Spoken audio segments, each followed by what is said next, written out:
인사를 나누면서 예배를 드리도록 하겠습니다. 하나님의 평강이 예배드리는 모든 분들에게 가득하시길 바랍니다.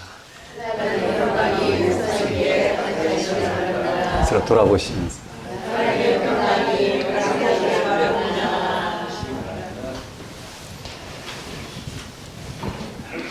오늘은 부활절 5번째 주일입니다. 예수님은 우리를 구원하셨습니다. 이 사실을 모르거나 믿지 않는 그리스도인들은 없습니다. 그런데 우리는 여러 가지 이유로 구원과 동떨어진 삶을 삽니다.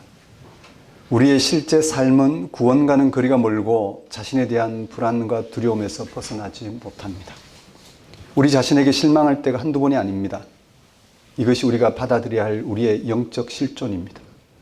누구도 이런 실존에서 벗어난 사람은 없습니다.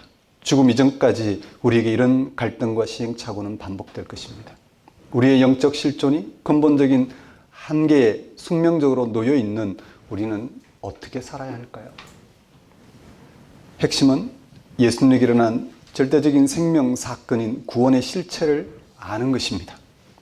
예수님의 부활이 완전한 생명이요 구원임을 아는 것입니다. 그 생명이, 그 구원이 우리에게 덧입혀진 것을 아는 것입니다.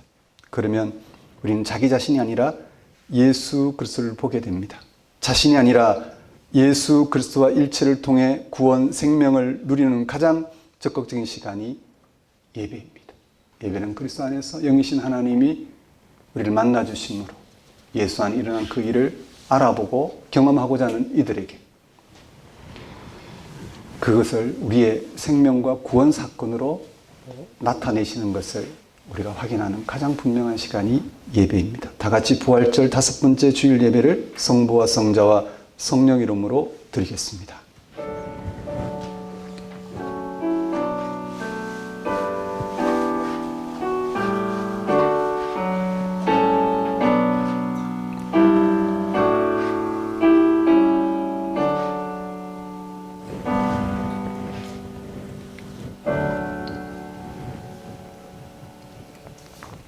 하나님이여 내게 은혜를 베푸소서. 내게 은혜를 베푸소서. 내 영혼이 주께로 피하되 주의 날개 그늘 아래에서 이 재앙들이 지나가기까지 피하리이다. 내가 지존하신 하나님께 부르짖으며 곧 나를 위하여 모든 것을 이루시는 하나님께로다. 그가 하늘에서 보내사 나를 삼키려는 자의 비방에서 나를 구원하실지라. 하나님이 그의 인자와 진리를 보내시리로다. 내 영혼이 사자들 가운데서 살며 내가 불살하는 자들 중에 누웠으니 곧 사람의 아들들 중에라. 그들의 이는 창과 화살이요 그들의 혀는 날카로운 칼 같도다. 하나님이여 주는 하늘 위에 높이 들리시며 주의 영광이 온 세계 위에 높아지기를 원하나이다. 그들이 내 걸음을 막으려고 그물을 준비하였으니 내 영혼이 억울하도다. 그들이 내 앞에 웅덩이를 팠으나 자기들이 그 중에 빠졌도다. 하나님이여 내 마음이 확정되었고 내 마음이 확정되었사오니 내가 노래하고 내가 찬송하리이다. 내 영광아 깰지어다. 비파야 수금아 깰지어다. 내가 새벽을 깨우리로다. 주여 내가 만민 중에서 주께 감사하며 문나라 중에서 주를 찬송하리이다. 무릇 주의 인자는 커서 하늘에 미치고 주의 진리는 궁창에 일어나이다. 하나님이여 주는 하늘 위에 높이 들리시며 주의 영광이 온 세계 위에 높아지기를 원하나이다. 온 세계를 권능으로 통치하시며 종말의 능력으로 완성하실 하나님, 하나님만이 우리의 삶의 근거이고 목표이며 우리가 전력으로 기다려야 할 궁극적인 미래임을 알고 오직 하나님께 예배하게 하시는 하나님 아버지를 이 시간 찬양합니다. 이 세상의 처음과 나중으로 존재하시는 지존하신 하나님, 생명의 주이신 하나님이 지금 우리와 함께 하실 뿐 아니라 심판을 통하여 창조가 완성될 바로 그 순간에도 함께 하신다는 사실을 믿음으로 이 허망한 세상에서도 우리가 삶의 용기를 잃지 않으며 더 나아가 기쁨과 자유를 노래할 수 있게 하신 하나님 아버지의 크신 은혜를 이 시간 고백합니다. 모든 사람이 예수 그리스도 안에서 참된 생명을 발견하고 죄로 말미암아 죽음의 종으로 살아가는 사람들이 자유로워지게 하시는 하나님 아버지를 이 시간 경배합니다. 하나님 아버지, 예수님과 연합하여 예수님 안에서 드러난 하나님의 은혜를 헤아리고 그 은혜를 삶의 토대로 삼게 하소서. 한 주간 예수님 안에서 새롭게 시작한 삶을 알아보고 거기에 삶의 토대를 둔 성숙한 삶을 살게 하소서. 무엇보다 그런 삶이 완성될 순간을 기다리는 거룩한 소망으로 세상을 향한 고유한 소명을 감당하는 삶을 살게 하소서. 예수님의 이름으로 기도드립니다. 다 같이 경배의 찬송 10장 찬양 드리겠습니다.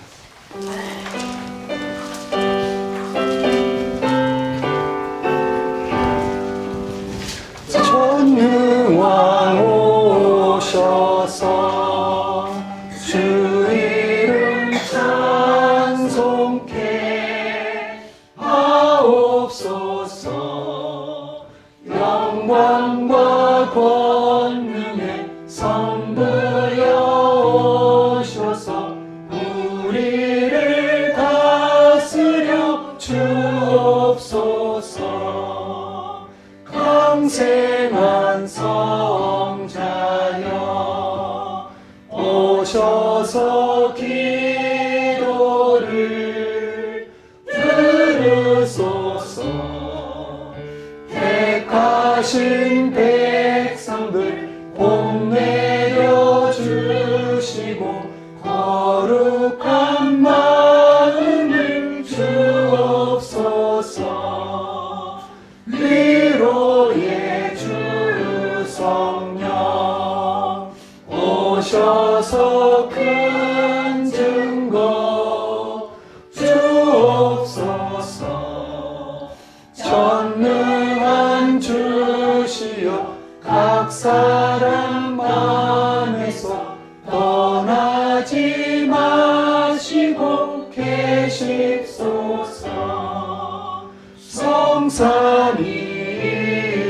성삼위일체께 한없는 찬송을 드립니다. 존귀한 주님을 영광 중 배웠고 영원히 모시게 하옵소서.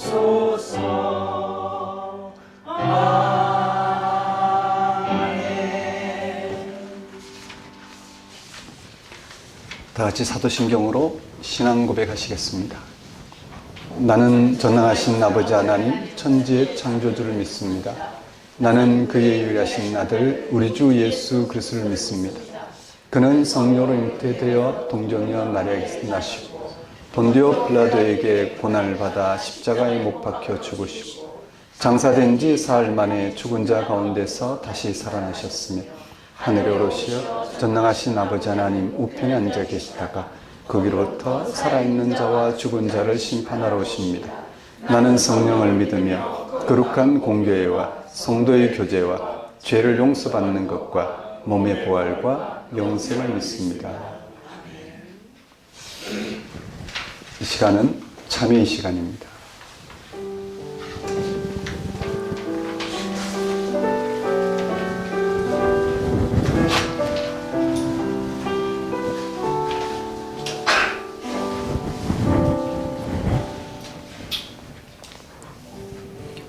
예수님이 세상에 오신 이유는 분명합니다.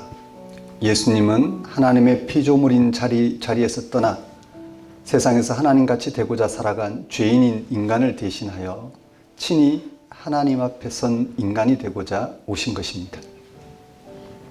인간의 타락은 무엇입니까? 하나님의 피조물로서 자신에게 주어진 한계를 넘어서려는 것입니다. 인간의 본성은 무엇입니까? 하나님을 거역하는 자신의 모습을 조금도 깨닫지 못하는 것입니다. 자신의 교만을 인정하고 고백하기는커녕 오히려 미화하고 합리화하며 자신이 여전히 하나님 앞에 바르게 서 있다고 주장하는 것입니다. 인간은 뻔뻔스럽게 계속 자신의 죄를 거듭 반복합니다. 예수님의 본성은 무엇입니까? 다른 무엇도 아니고 실제로 죄 그 자체로부터 모든 죄의 뿌리로부터 자유롭다는 것입니다. 예수님은 죄된 방식으로 세상에 살지 않으셨습니다. 그분은 우리와 똑같은 사람이셨고 그분의 모습도 우리의 모습과 조금도 다르지 않습니다. 그분도 매 순간 세상에서 인간들이 살아가는 방식으로 살도록 죄의 유혹을 받았습니다. 예수님의 무죄는 그분의 모습이 아니라 삶과 행동이었습니다. 그분은 세상에서 인간이 하나님같이 되려는 유혹을 물리쳤습니다. 하나님의 아들로서 하나님과 동등하신 그분이 자신을 철저히 비우셨습니다. 그리고 그는 하나님과 같이 되려고 하다가 하나님을 거역하는 어리석은 인간의 자리에 오셔서 어리석은 인간이 어떤 운명에 처했는지를 보이셨습니다. 그렇게 하신 것은 하나님을 거역하는 모든 인간을 대신하여 모든 인간의 죄를 고백하기 위한 것입니다.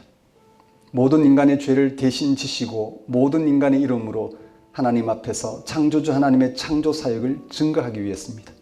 모든 인간을 대신하여 그리고 모든 인간을 위해 하나님 앞에서 피조물의 자리에 서신 것입니다. 예수님이 그 자리에 친히 서셔서 모든 인간을 대신하여 그리고 모든 인간을 위해 인간의 죄를 극복할 수 있게 하셨습니다. 예수님은 친히 회개의 세를 받으시고 결국 십자가에 달려 죽기까지 하나님께 순종하심으로 모든 인간이 자신의 죄를 알아보고 회개할 수 있도록, 그래서 하나님의 피조물의 자리에서 새로운 피조물로 거듭날 수 있도록 하셨습니다. 지금 우리는 예수 그리스도에게서 하나님과 우리의 질적인 차이를 알아보고 창조주 하나님의 창조 사역 안에서 새롭게 된 피조물로서 살아가도록 부름받은 신앙인입니다. 그래서 우리는 한 사람 한 사람이 복음에 집중하여 하나님과 우리의 질적인 차이를 알아보고 하나님에 의한 의, 구원, 생명 가운데 살아가고자 하는 신앙인이 되고자 합니다. 사랑하는 성도 여러분, 한 주간의 삶을 돌아보십시오. 여러분은 예수님의 십자가의 죽음과 부활을 통하여 한 인간이 하나님과 연결되어 하나님의 생명 얻는 삶을 알아보고 그 자리에 서고자 분투하셨는지, 그야말로 복음을 알아보고 그 복음에 일치하고자 하는 삶을 살고자 하셨는지,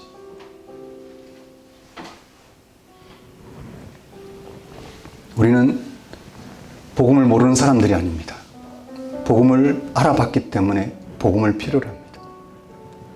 복음을 알아봤기 때문에 복음의 능력에 붙들리고자 합니다. 이 시간 우리가 알아본 그 복음을 붙들고 복음의 능력에 참여함으로 그리스도 안에서 영이신 하나님이 우리에게 부어주시고자 한 그 생명, 그 구원을 알아봄으로 하나님 앞에 피조물로선 우리의 새로운 운명 가운데 살아갈 수 있도록 회개와 간구를 드리도록 하십시다.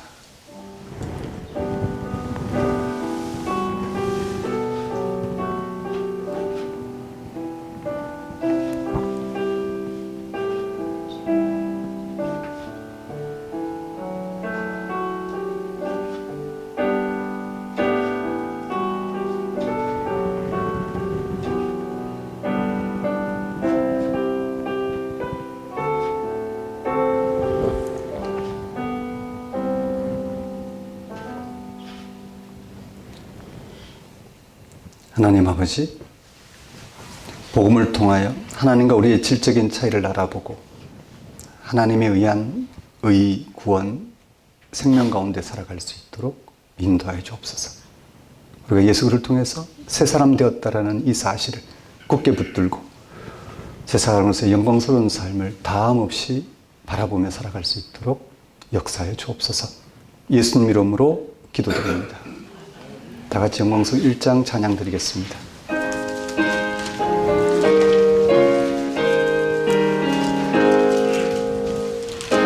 만복의 근원 하나님 온 백성 찬송 드리고 저 천사여 찬송하세 찬송 성부 성자 성령 아멘.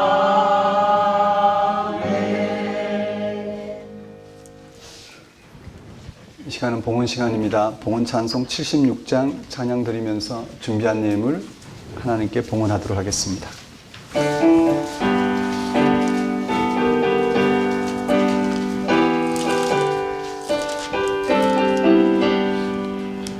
창조의 주 아버지께 감사 찬송 드립니다. 부름받은 자녀들이 주의 전에 함께 모여 찬송하고 기도하며 몸과 마음 모두어서 주께 예배 드리오니 아버지여 받으소서.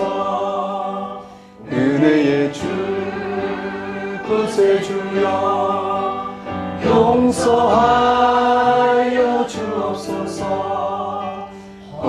많은 죄인들이 주님 앞에 회개하니 거듭나게 해주시고 말씀으로 성장하여 서로 사랑하여 하나 되게 하옵소서. 능력의 주 성령이여 새 마음을 주옵소서. 구원받은 성도들이 주의 성령 충만하여 분부하신 주의 복을 땅 끝까지 전파하여 하늘나라 세우도록 능력으로 이끄소서.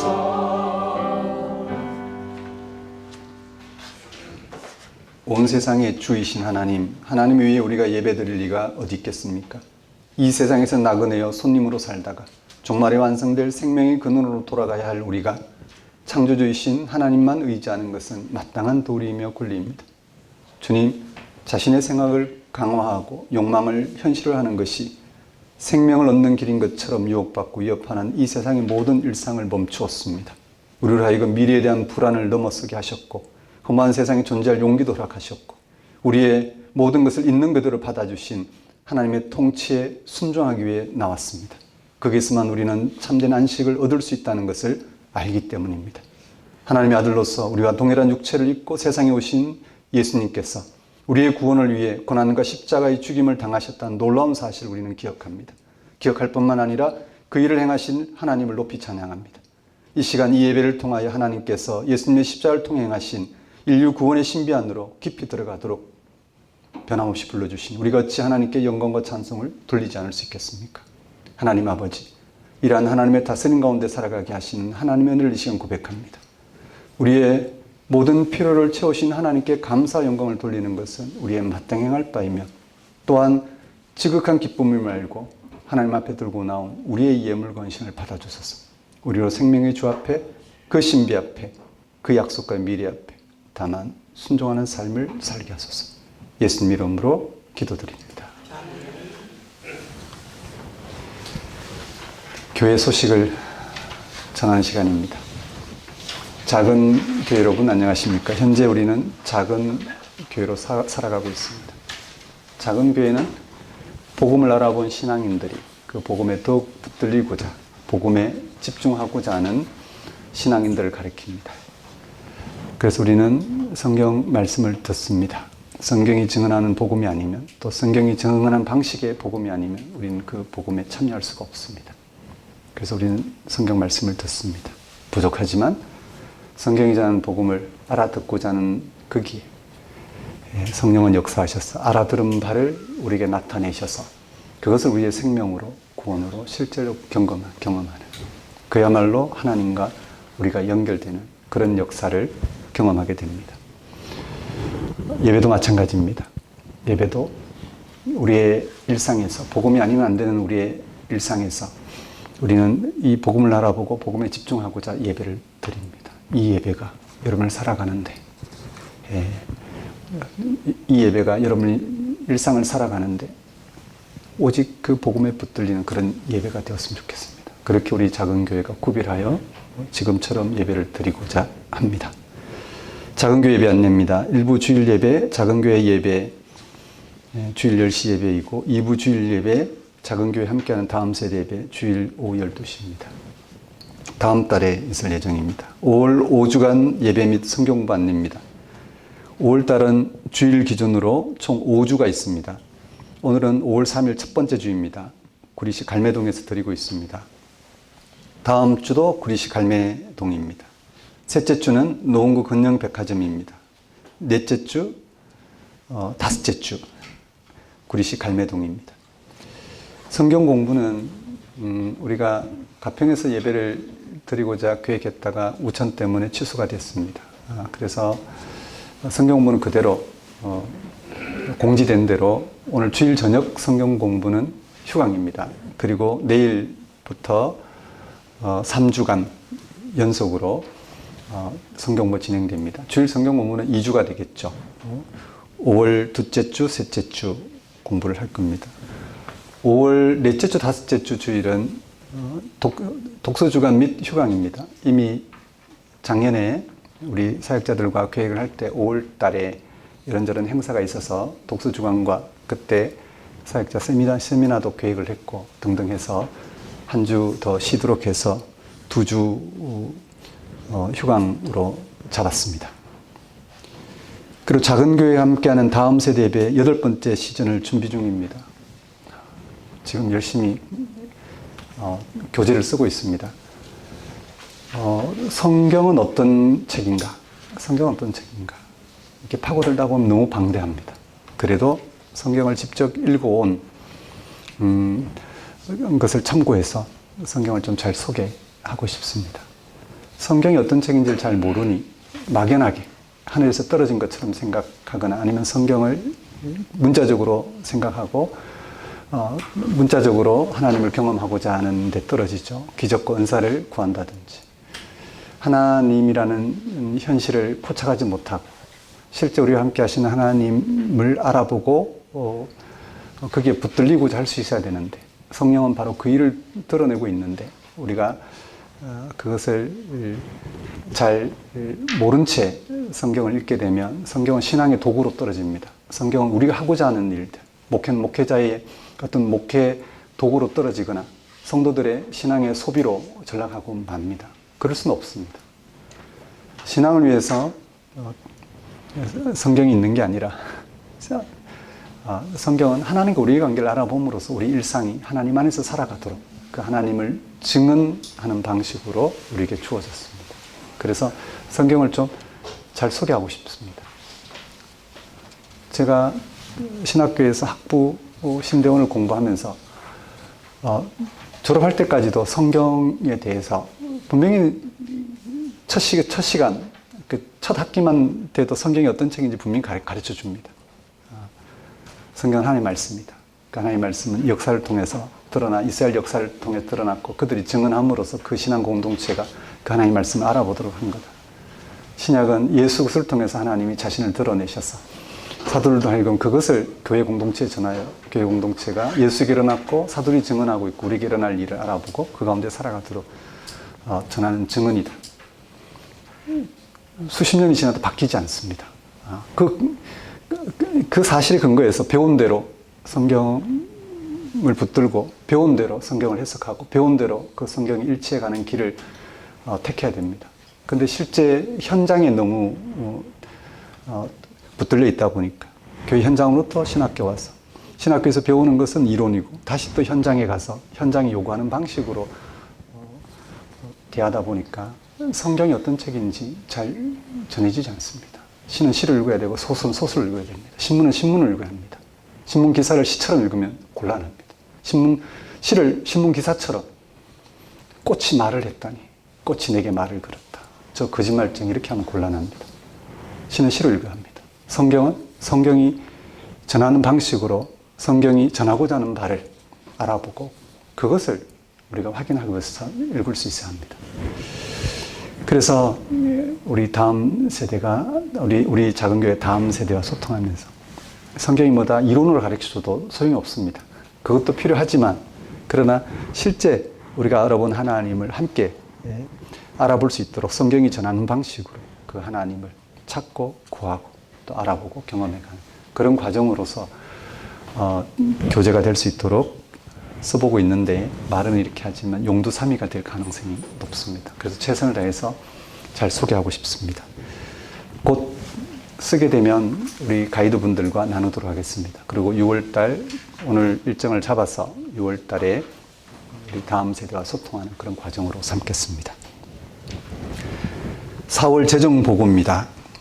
수입 11조 감사헌금 해서 635만 5천 원입니다. 지출 교회 운영, 목회 강의실 온라인 강의 등등 해서 310여만 원, 또 사역자 사례비 해서 총 490여만 원입니다. 잔액 139만 7천여만 원입니다. 그 밑에 목적헌금은 지난달 항목을 그대로 실었습니다. 네. 그 다음에 헌금에 대한 문의는 주부를 참고하시면 될 것 같습니다. 그럼 오늘 우리에게 주신 하나님의 말씀 보겠습니다.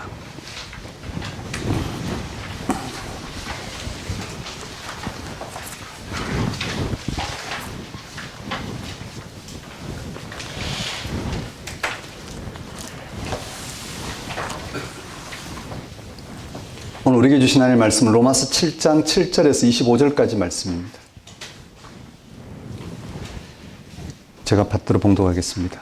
그런즉 우리가 무슨 말을 하리요? 율법이 죄냐? 그럴 수 없느니라. 율법으로 말미암지 않고는 내가 죄를 알지 못하였으니 곧 율법이 탐내지 말라 하지 아니하였더라면 내가 탐심을 알지 못하였으리라. 그러나 죄가 기회를 타서 계명으로 말미암아 내 속에서 온갖 탐심을 이루었나니 이는 율법이 없으면 죄가 죽은 것임이라. 전에 율법을 깨닫지 못할 때에는 내가 살았더니 계명 이름에 죄는 살아나고 나는 죽었도다. 생명이 이르게 할 그 계명이 내게 대하여 도리어 사망이 이르게 하는 것이 되었도다. 죄가 기회를 타서 계명으로 말미암아 나를 속이고 그것으로 나를 죽였는지라. 이로보건대 율법은 거룩하고 계명도 거룩하고 의로우며 선하도다. 그런즉 선한 것이 내게 사망이 되었느냐? 그럴 수 없느니라. 오직 죄가 죄로 드러나기 위하여 선한 그것으로 말미암아 나를 죽게 만들었으니 이는 계명으로 말미암아 죄로 심히 죄되게 하려 함이라. 우리가 율법은 신령한 줄 알거니와 나는 육신에 속하여 죄 아래 팔렸도다. 내가 행하는 것을 내가 알지 못하노니 곧 내가 원하는 것은 행하지 아니하고 도리어 미워하는 것을 행함이라. 만일 내가 원하지 아니하는 그것을 행하면 내가 이로써 율법이 선한 것을 시인하노니 이제는 그것을 행하는 자가 내가 아니요 내 속에 거하는 죄니라. 내 속 곧 내 육신에 선한 것이 거하지 아니하는 줄 아노니 원함은 내게 있으나 선을 행하는 것은 없노라. 내가 원하는 바 선은 행하지 아니하고 도리어 원하지 아니하는 바 악을 행하는도다. 만일 내가 원하지 아니하는 그것을 하면 이를 행하는 자는 내가 아니요 내 속에 거하는 죄니라. 그러므로 내가 한 법을 깨달았노니 곧 선을 행하기 원하는 나에게 악이 함께 있는 것이로다. 내 속사람으로는 하나님의 법을 즐거워하되 내 지체 속에 다른 한 법이 내 마음의 법과 싸워 내 지체 속에 있는 죄의 법을 사로잡는 것을 보는도다. 죄의 법으로 나를 사로잡는 것을 보는도다. 오라 나는 공고한 사람이로다. 이 사망의 몸에서 누가 나를 건져내랴. 우리 주 예수 그리스도로 말미암아 하나님께 감사하리로다. 그런즉 내 자신이 마음으로는 하나님의 법을 육신으로는 죄의 법을 숨기노라. 하나님 아버지, 이 시간 선포되는 말씀을 통하여 예수 그리스도를 통한 하나님의 구원의 역사에 또 깊이 참여할 수 있도록 인도하여 주옵소서. 예수님 이름으로 기도드립니다. 오늘 설교 본문은 로마서 7장 7절에서 25절까지 말씀이고 제목은 죄와 사망의 몸에서 벗어나는 길입니다. 신약 성경에는 바울 서신이 13권 들어있습니다. 바울은 그 서신들에서 복음을 지나칠 정도로 강조합니다. 바울과 같은 유대인 출신으로 그리스도인된 사람들이 바울을 적대시하고 비난할 정도였습니다. 그들은 바울에게 선을 이루기 위하여 악을 행하는 자, 은혜를 더하게 하려고 죄에 거하는 자, 율법이 죄라고 하는 자라고 하면서 비난했습니다. 그들이 이렇게 비난하는 이유는 바울이 복음을 강조하느라 율법을 부정한다고 생각했기 때문입니다. 그래서 그리스도인이 하나님께 합당한 신앙 행위 없이 세상과 구별되는 신앙 행위 없이 악을 행하고 죄에 거하는 삶을 살게 한다고 비난했습니다. 바울을 비난하는 자들은 복음을 통하여 하나님과 의로운 관계를 맺었으면 거기에 합당한 신앙 행위가 필요하다고 주장했습니다. 필요하다고 생각했습니다.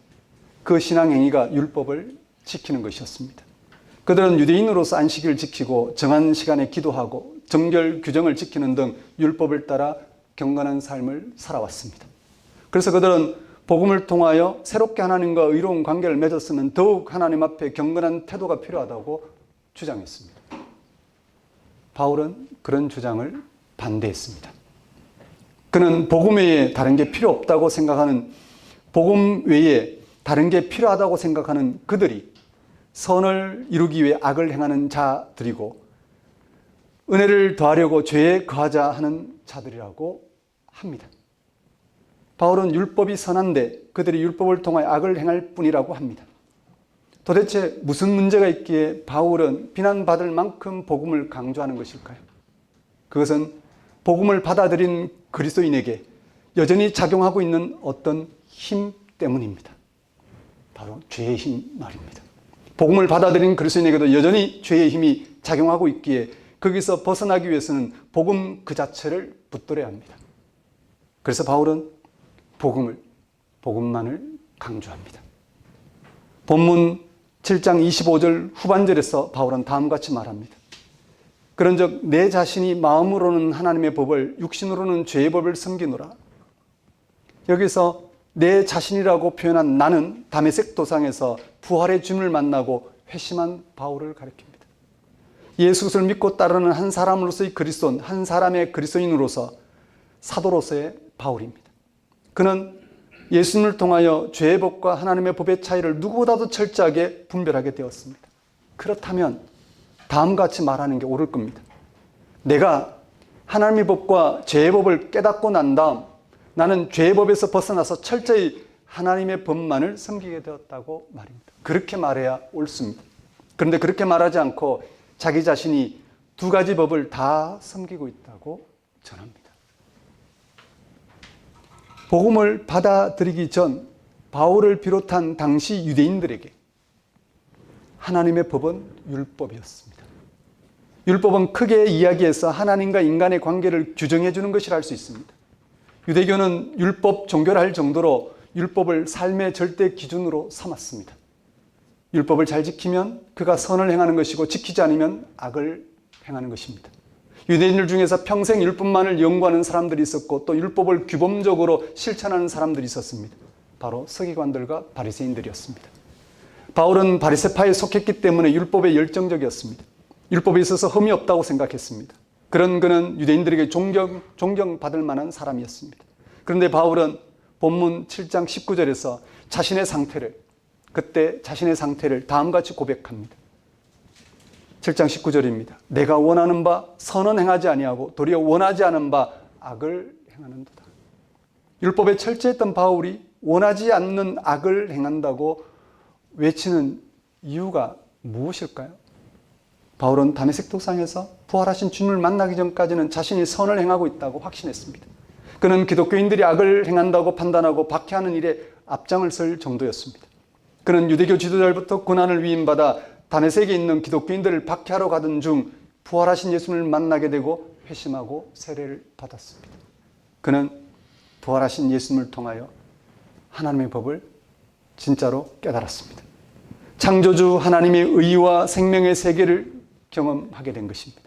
예수님의 부활을 통해 계시된 하나님의 의와 생명의 세계 앞에서 자신은 죄와 죽음에 처한 피조물에 불과하였다는 것을 실감하였습니다. 바울은 지금까지 유대교인으로 하나님의 의와 생명의 세계에 이르기 위해 율법을 철저하게 지켰습니다. 그런데 결과적으로 그는 자신의 율법 준수가 하나님의 의와 생명의 세계를 가리고 자신을 죄와 죽음의 세계에 이르게 하였다는 것을 알았습니다. 그래서 바울은 자신이 율법을 통하여 하나님의 의와 생명의 세계에 이르는 선은 행하지 아니하고 도리어 원하지 않는 바 죄와 죽음의 세계에 이르는 악을 행하고 있었다고 고백한 것입니다. 무엇이 문제였을까요? 율법이 문제였을까요? 바울은 7절에서 이 문제를 언급합니다. 율법 때문에 죄와 죽음에 처하게 되었다면 율법이 죄냐라고 질문하면서 그럴 수가 있느냐라고 답변합니다. 당연합니다. 하나님이 모세를 통하여 이스라엘 백성에게 준 율법이 죄가 될 수 있겠습니까? 대신에 바울은 율법은 오히려 죄를 깨달을 수 있게 한다고 합니다. 그리고 이어서 죄를 깨닫게 하는 율법에 대하여 그 근거를 제시하며 자세히 설명합니다. 율법의 역할을 설명합니다. 먼저 바울은 7절 후반절에서 율법이 탐내지 말라 하지 아니하였다면 내가 탐심을 알지 못하였으리라. 여기서 율법은 우리가 탐심 가운데 있다는 사실을 깨닫게 한다는 것입니다. 육신으로서 세상 살아가는 우리는 탐심 그 자체라는 것을 깨닫게 한다는 것입니다. 탐심은 하나님께 대항하는 전체 욕망을 가리킵니다. 즉 하나님께 의와 생명의 토대를 두지 않는 차원을 말합니다. 만일 율법이 우리에게 하나님의 차원과 인간의 욕망의 차원을 가르쳐주지 않으면 우리는 그것을 알지 못한다는 것입니다. 현재 우리가 하나님의 생명 현실을 보지 못하게 하는 죄된 현실 가운데 있다는 것을 율법이 가르쳐주지 않으면 우리는 그것을 알지 못합니다. 율법은 죄가 아니라 죄가 무엇인지 가르쳐줍니다. 그런데 문제는 율법이 죄를 가로막지는 못한다는 것입니다. 8절 전반절에서 바울은 그러나 죄가 기회를 타서 계명으로 말미암아 내 속에 온갖 탐심을 이루었나니. 율법은 죄를 인식하게 하지만 인간을 죄로부터 자유롭게 하는 데는 도움을 줄 수 없고 오히려 율법이 죄의 도구로 전락하게 된다는 것입니다. 이게 무슨 말일까요? 율법이 오히려 죄에 빠지게 만든다니요. 앞에서 탐심은 하나님께 대항하는 전체 욕망이라고 했습니다. 그것을 다른 말로 하면 자기 자신에게 관심을 두는 것이라 할 수 있습니다. 바울은 지금까지 탐심에서 벗어나 하나님께 관심을 두고자 율법을 철저하게 지켰습니다. 자신은 율법을 지키는 것으로 탐심에서 벗어나서 하나님께 관심을 두고 있다고 생각했습니다. 그런데 실제로는 그렇지 못했습니다. 바울은 율법을 지키는 자신을 의롭다고 확신하고 내세웠습니다. 인간이 자신에게 관심을 두는 탐심에서 벗어나서 자신에게 계시된 하나님께로 향할 수 있도록 안내하는 최소한의 길이었던 율법이 어느 사이에 자기를 확신하고 자기를 성취하는 도구로 전락해 버린 것입니다. 오늘 또 대개의 교회 생활은 이런 틀에서 크게 벗어나지 못합니다. 거의 모든 교회 일들이 신앙적으로 인정받는 것에 집중되어 있습니다.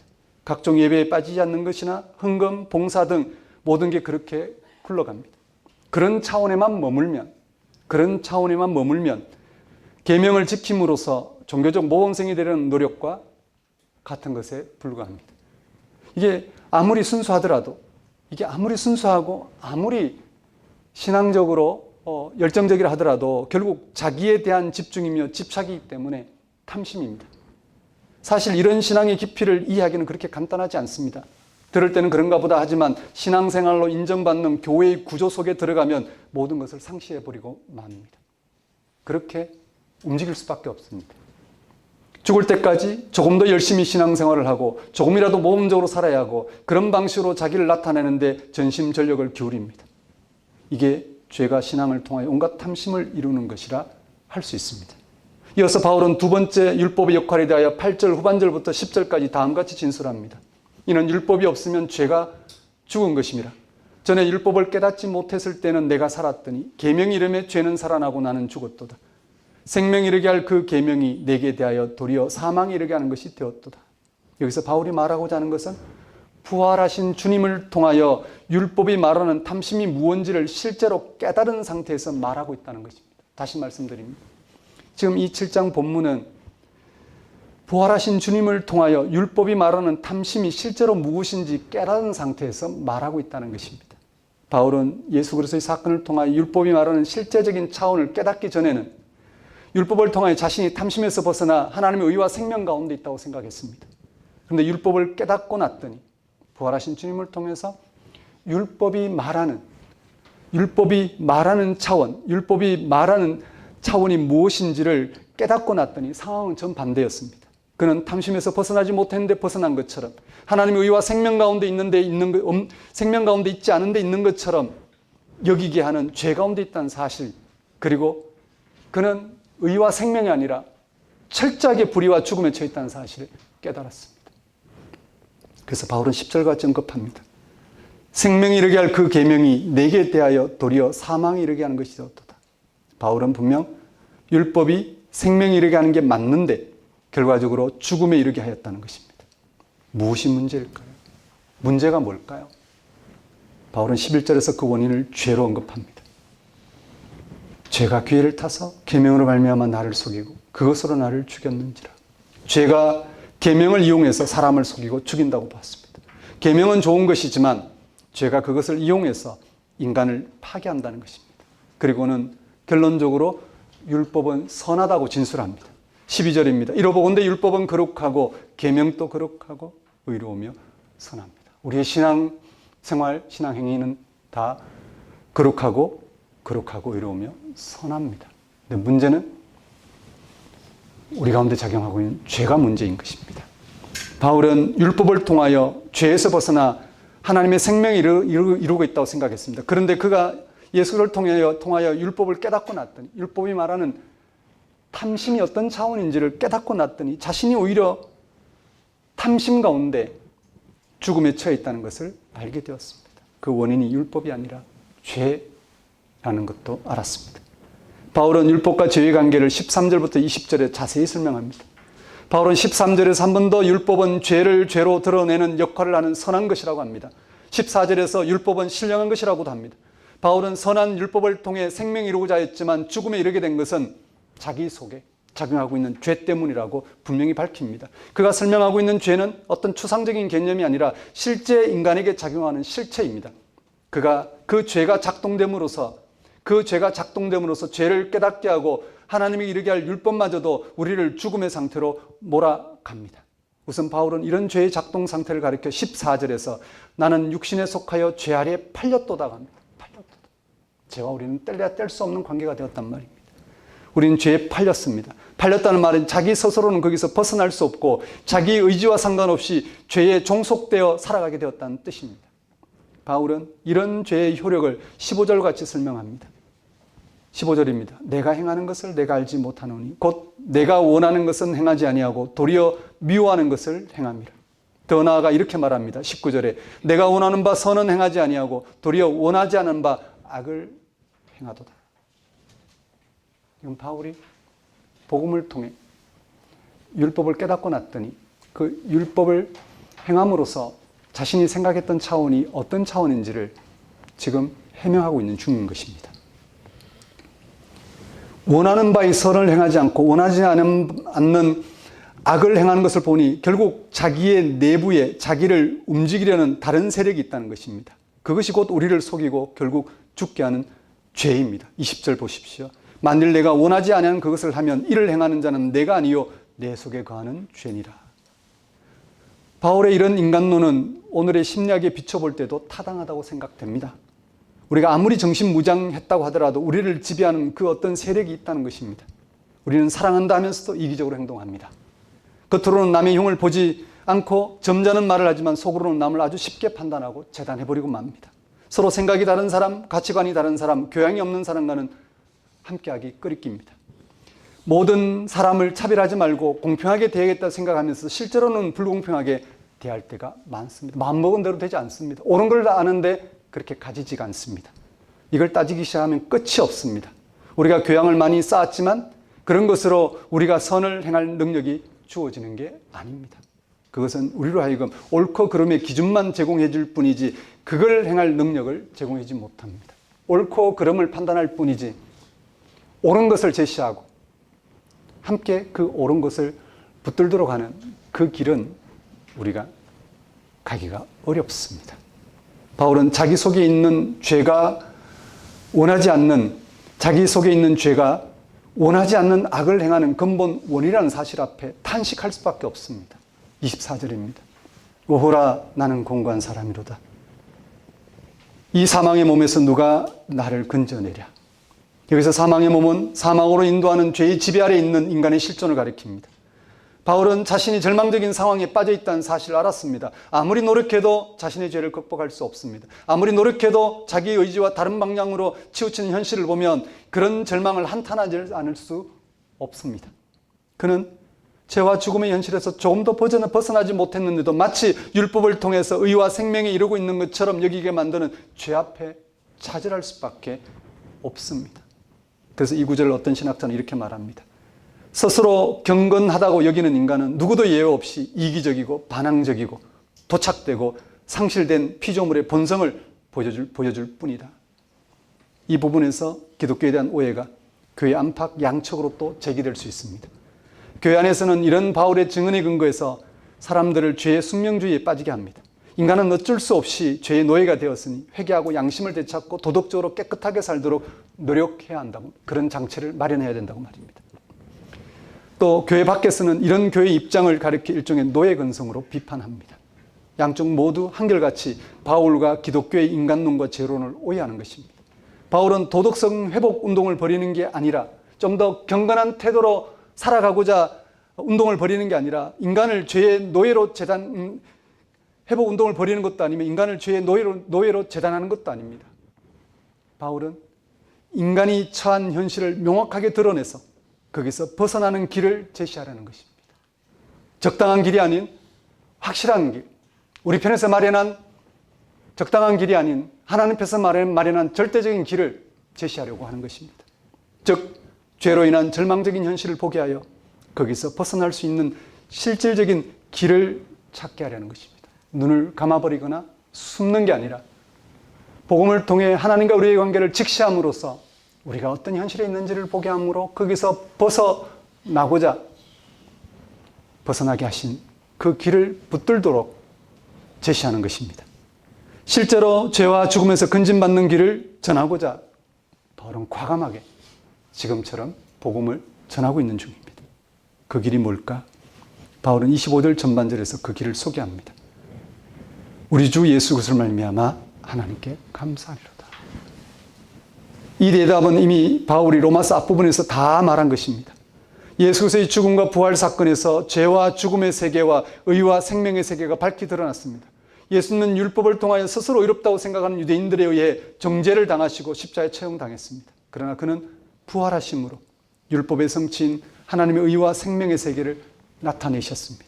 이를 통하여 인간이 율법을 통하여 죄에서 벗어날 가능성이 더 이상 없다는 사실이 드러났습니다. 바울의 설명에 따르면 인간이 죄에서 벗어날 수 있는 길은 예수 그리스도와 함께 죽는 길밖에 없습니다.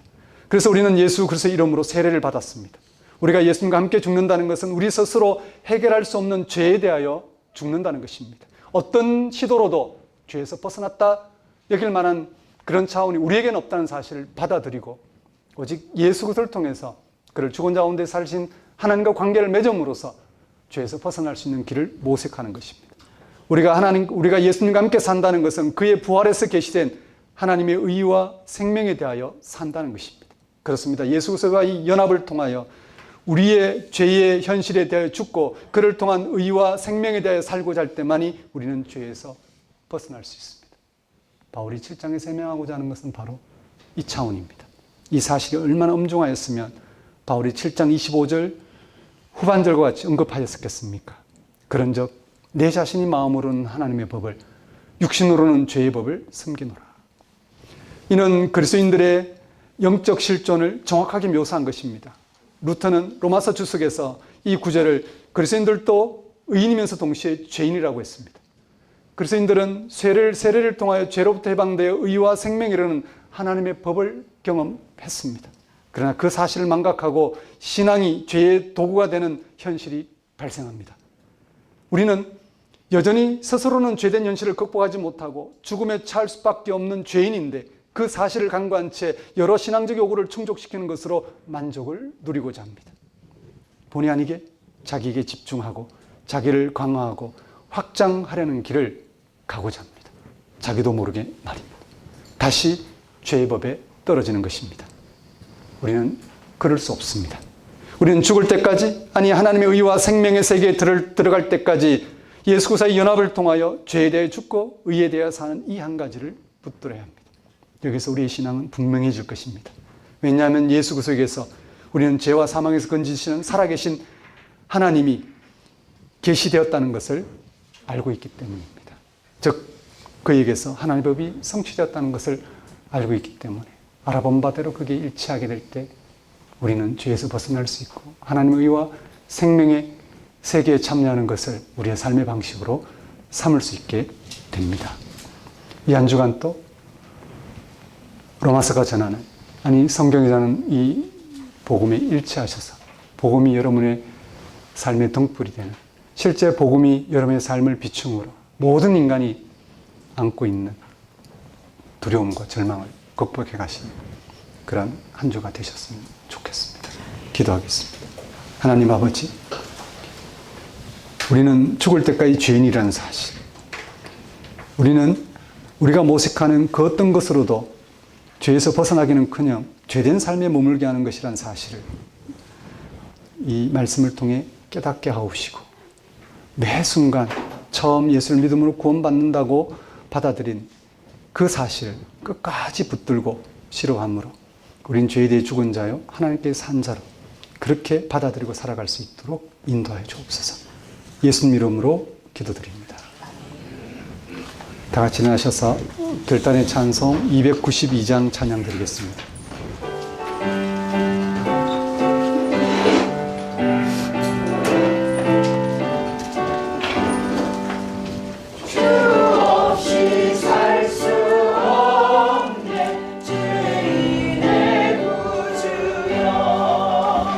그 귀한 복의 피로 널 구속하소서. 구주의 사랑으로 흘리신 보혈이 내 소망 나의 위로 내 영광 됩니다. 주 없이 살 수 없네 나 혼자 못 서리. 힘없고 부족하며 지혜도 없도다. 내 주는 나의 생명 또 나의 힘이라. 주님을 의지하여 지혜를 얻으리. 주 없이 살 수 없네 내 주는 아신다. 내 영의 깊은 간구 마음의 소원을 주밖에 나의 마음을 네 알아주리요. 내 마음 위로하사 평온케 하시네. 주 없이 살 수 없네 세월이 흐르고 이 깊은 고독 속에 내 생명 끝나도 사나운 풍랑일 때 날 지켜주시니 내 곁에 계신 주님 늘 힘이 됩니다.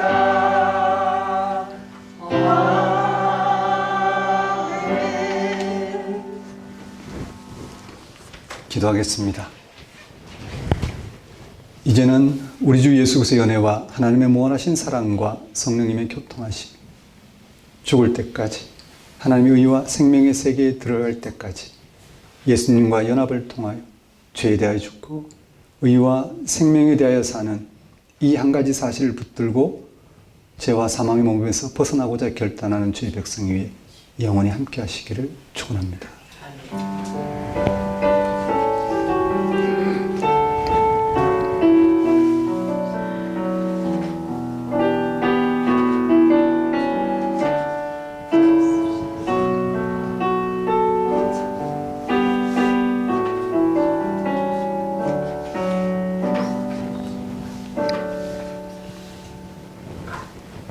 예배를 마치겠습니다.